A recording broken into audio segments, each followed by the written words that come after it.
Kaysa ito, nabalang ang mundo ng takot at pangalaman. Mula sa mistulang panihan, nakalapan at hindi nakikita. Kung noon ay nasanay, nasama, ingay at matulog, at sa araw-araw na pinagawian ay biglang namangha nang tumahimik ang buong paligid dahil sa parang nakulong sa mga tahanan pagsunod sa mga restriction ng bukas. Ang mahigpit na yakap at mainit na halik ay hindi mo ginagalit. Kailangan magmaskara para hindi magkahawa. Sa pandemya nito, maraming naapektuhan. Maraming buhay na iligtas. Ngunit ang nakakalungkot, ang katotohanan, marami din ang dapat. Maraming nawalan ng trabaho. Maraming nagsara ang negosyo. Maraming pamilya nagkawalan ngayon. Maraming magkakaibigan pati ang pagtutas sa mga simbahan ay di na rin magawa.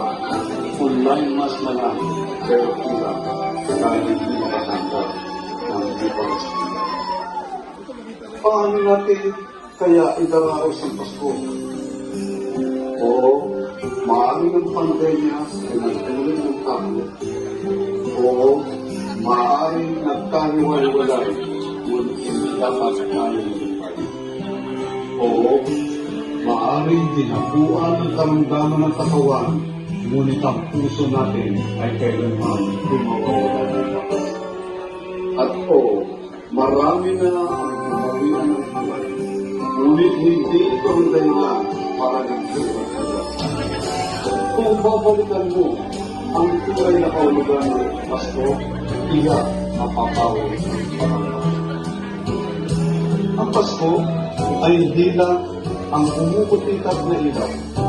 Ang Pasko ay hindi lang pagbibigayan ng regalo. Ang Pasko, siyempre na, ang Pasko ay hindi lamang masaya.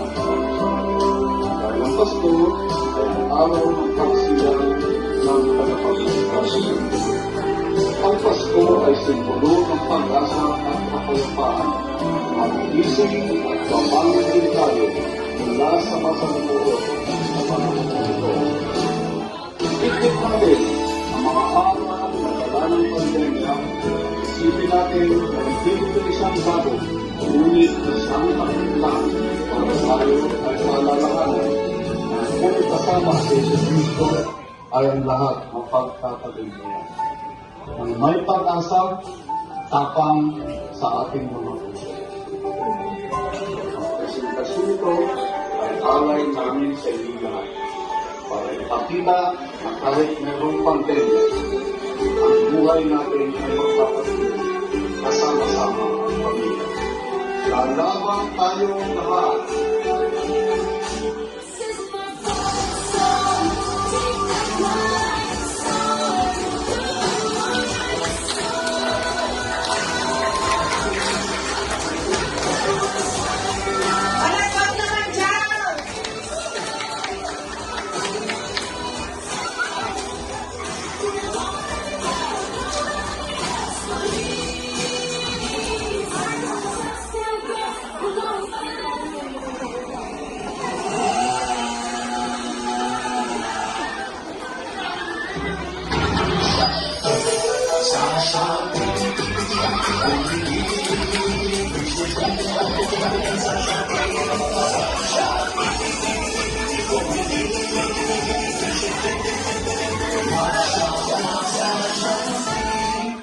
Yan ang gawain habang pandemya.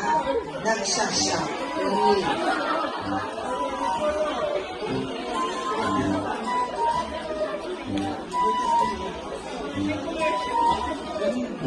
Okay.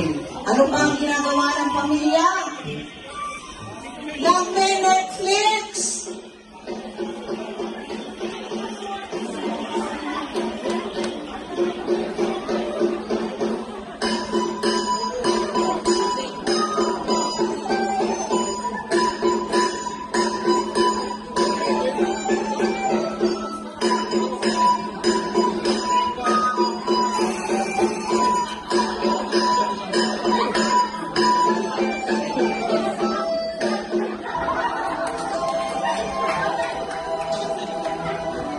Yung mga mahilig manood ng Netflix siguro, alam nyo kung ano yung mga pelikula na.